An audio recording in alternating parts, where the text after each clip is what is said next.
Jangan lupa like, komen, dan subscribe channel YouTube TVRI Bengkulu, serta nyalakan lonceng notifikasinya.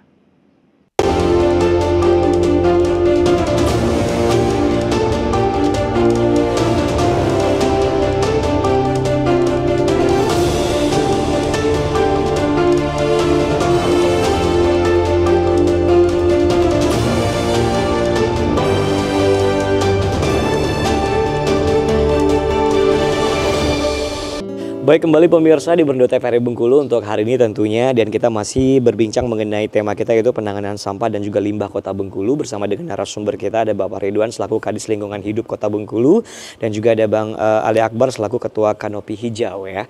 Nah, kita ke Pak Ridwan dulu nih ya, selaku Kadis Lingkungan Hidup dan Kota Bengkulu. Tadi dibilang bahwa untuk tugas dari lingkungan hidup sendiri terbagi menjadi dua. Itu untuk penanganan sampah atau pengangkutan sampah baik dari LPM sama dari Dinas Lingkungan Hidup tentunya ya. Nah, yang ingin saya tanyakan mungkin Bapak, apakah untuk penanganan dan juga pengambilan sampah ini itu tidak bisa dilakukan oleh keseluruhan dari Dinas Lingkungan Hidup itu sendiri? Kenapa harus ada LPM-nya seperti itu? Ya, itu yang seperti saya sebutkan di awal tadi, bahwa kita ada keterbatasan. Nah, keterbatasan itulah yang menyebabkan kita membuat kebijakan. Oke, keterbatasan yang dimaksudkan dalam hal apa? Keterbatasan dalam hal pertama sekali anggaran. Nah, sumber daya manusianya, sudah itu sarana prasarananya. Nah, dengan keterbatasan tadi dibuatlah kebijakan. Kebijakan itu kristalisasinya adalah Perda, peraturan daerah. Jadi peraturan daerah itu adalah merupakan kebijakan pemerintah daerah dari kajian-kajian yang sudah kita buat. Nah, karena membuat perda itu ada kajian akademis namanya. Nah, itu yang kita tuangkan. Nah, sehingga kita dengan keterbatasan itu kita mengambil dua peranan untuk penanganan sampah, yaitu yang ditangani oleh pemerintah dalam hal ini Dinas Lingkungan Hidup, sudah itu masyarakat di bawah komando LPM. LPM itu masyarakat itu, organisasi masyarakat yang ada di kelurahan, di bawah komando LPM. Nah, kedua wilayah ini bisa pihak ketiga. Artinya pihak ketiga ini bisa masuk di dua kawasan. Baik kawasan komersial yang ditangani oleh DLH, maupun di kawasan pemukiman yang dikomandoi oleh LPM tadi. Itu dia boleh masuk. Nah, ini banyak yang sudah masuk. Seperti misalnya ada hotel-hotel tertentu, ya kan? Seperti misalnya BIM. BIM itu sekarang nggak melalui kita lagi. Mulai per 1 Agustus dia pengangkutan sampahnya ke pihak ketiga. Tidak melalui daerah. Ya, kita welcome. Silakan. Nah, ada sebagian wilayah, seperti misalnya di Suprapto ada sebagian, di Pintu Batu. Ya, karena untuk subsidi silang untuk kelurahan Kebun Gran, yang masuk kelurahan Kebun Gran, dia minta dipisahkan toko-toko ini untuk subsidi silang warga yang berada di dalam perumahan. Silakan, asalkan buat surat, didata tokonya, sehingga kami keluarkan dari objek retribusi kami. Itu nggak jadi masalah. Baik. Malahan saya mengharapkan semua pengangkutan sampah wilayah ini itu diangkut oleh pihak swasta. Saya nggak keberatan. Itu masalah saya mau hidupkan seperti itu. Nah, sekarang sudah kita data. Semasa saya menjadi kepala dinas, itu udah 150 lebih perusahaan angkutan swasta yang bergerak dalam pengangkutan sampah. Nah, kalau nanti di pihak ketiga, tugasnya dari Dinas Lingkungan Hidup apa nih Pak? Tugas lingkungan hidup itu hanya mengelola yang tidak sanggup oleh pihak swasta, yaitu TPA. Karena TPA itu sesungguhnya mau mengeluarkan biaya yang besar. Itu ekskavator tuh bekerja tiap hari. Itu menghabiskan minyak kurang lebih 150 liter. Nah, itu lahan juga masyarakat tidak akan mungkin menyiapkan lahan begitu luas. Nah, itu yang kita harapkan. Sehingga ketika dana yang ada yang kami mengangkut sampah tadi, itu bisa kami alihkan menjadi pengolahan sampah. Nah, selama ini pemerintah Kota Bengkulu belum sampai untuk pengolahan sampah. Karena anggarannya sangat terbatas.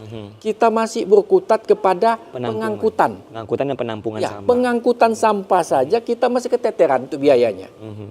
Nah, keteteran. Tengok mobil kami sudah begitu tua-tua. Bannya kadang pada gundul semua. Satu mobil itu ada 6 ban. Kita sanggup hanya 1 tahun anggaran di APBD kita beli 1 ban. Saya miris sebenarnya. Oke. Daya tahan ban truk itu beda dengan daya tahan ban mobil-mobil kita pribadi. Karena muatannya berat, kadang-kadang dia berputar di TPA itu karena dia lahannya tanah dan berkoral-koral, berbatu besar. Itu paling 8 bulan, 10 bulan kalau mobil truk. Nah, itu 1 ban yang hanya bisa dianggarkan APBD. Padahal ban truk itu 6. Nah, gimana akibatnya? Ban kita banyak yang gundul. Nah, sedangkan di satu sisi, ya, pemerintah daerah itu kami dibebani oleh PAD. Oke. Karena sampah ini menjadi objek retribusi daerah. Di Undang-Undang Nomor 1 Tahun 2022 itu disebutkan bidang persampahan menjadi objek retribusi daerah. Artinya sampah itu berbayar, Iya, betul. bukan gratis. Nah, di satu sisi kami ditargetkan PAD oleh Dewan, oleh pemerintah daerah bersama-sama dengan DPRD dalam menyusun APBD. Di satu sisi masyarakat mau gratis. Ini menjadi dilematis kami. Kami serba salah. Oke. Sifat retribusi misalnya. Ketika misalnya kemarin terjadi di Pasar Minggu. Ya. Dia keberatan membayar retribusi daerah. Pasar Minggu. Hukuman orang yang tidak mau membayar retribusi sampah adalah tidak melakukan pelayanan. Karena sifat retribusi itu adalah pelayanan. Beda dengan pajak. Ya. Kalau pajak mengikat. Tidak diberikan pelayanan, tidak berikan, setiap warga negara wajib membayar pajak. Tetapi kalau retribusi tidak. Ketika pemerintah melakukan pelayanan langsung kepada warga masyarakatnya, pemerintah bisa meminta retribusi. Nah, hukuman retribusi tidak bisa pidana. Oke. Hukuman retribusi Hanya? sifatnya adalah memutus ke pelayanan. Kami putus pelayanan, sampah menumpuk di Pasar Minggu. Saya mau menunjukkan bahwa ketika saya tidak... Yang barusan terjadi apa ya? Terjadi. Oke. Beberapa sebulan yang lalu kan Iya. menumpuk itu sampah. Dia membuat surat kepada kita. Dia tidak sanggup membayar retribusi. Alasan tidak sanggup itu apa? Oke. Kami kalau untuk pasar PTM dan mall, mega mall, kami tidak bisa langsung Ya. memungut retribusi kepada pedagang. Karena di mega mall itu, di PTM itu ada badan pengelola. Ya, ada Badan ininya. pengelola itulah yang memungut kepada pedagang. Nah, kami tidak bisa bayar retribusi sampah 4,5 juta dia tidak sanggup. Kami kembalikan ke Pasar Panorama. Pasar Panorama itu yang kami langsung pungut, itu bisa menghasilkan antara 30 sampai 35 juta 1 bulan. Oke, baik. Kenapa PTM dengan Mega Mall 2 itu 4,5 juta aja sesuai dengan perda nggak mau, Oke. nggak mau bayar. Oke, baik. Nah, sehingga kami putuskan. Akibatnya sampah meludak. Oke. Akibatnya sampah meludak berhenti, kita panggil. Nah, dia kewalahan juga. Pengunjung sepi. Kenapa? Karena eksesnya bau sampah Iya. situ.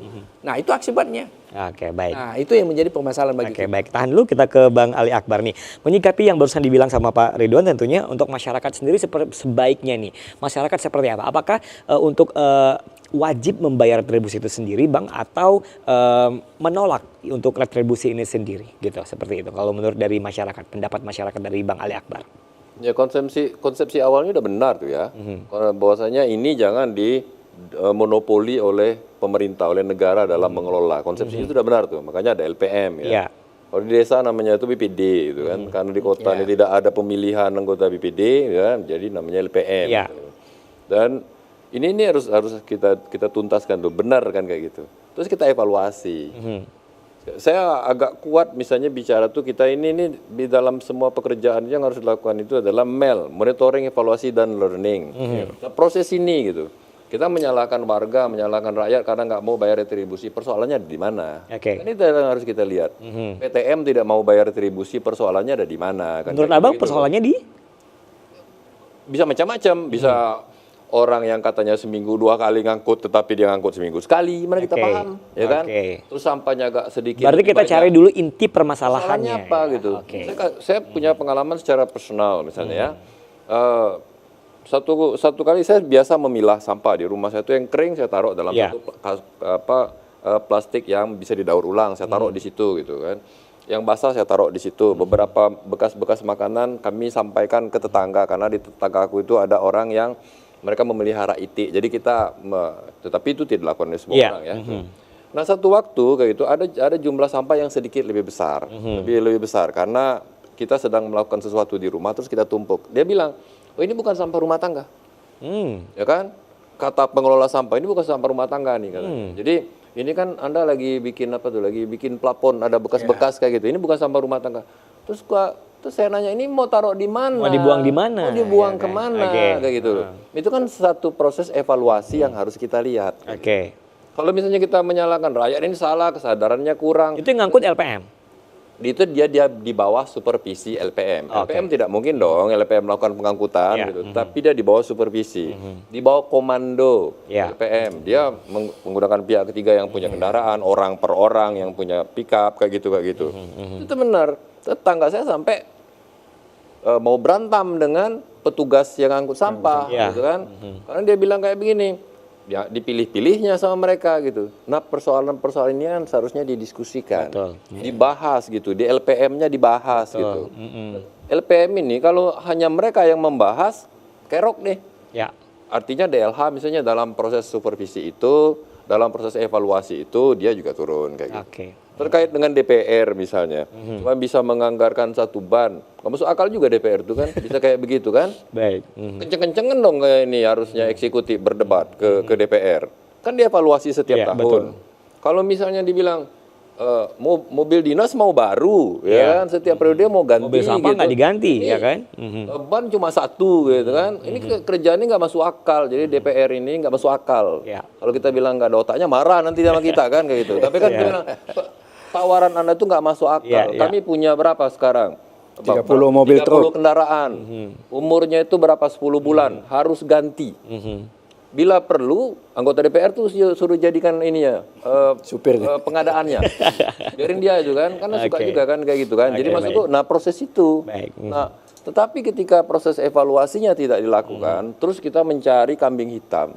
Betul, Kambing hitam yang paling gampang ditembak itu adalah warga. Iya, betul. Kayak begitu, nanti rame, kayak gitu kan. Baik, tahan dulu Bang, kita akan jeda iklan kembali. Baik, pemirsa tetap bersama kami di Berndo TVRI Benggolo.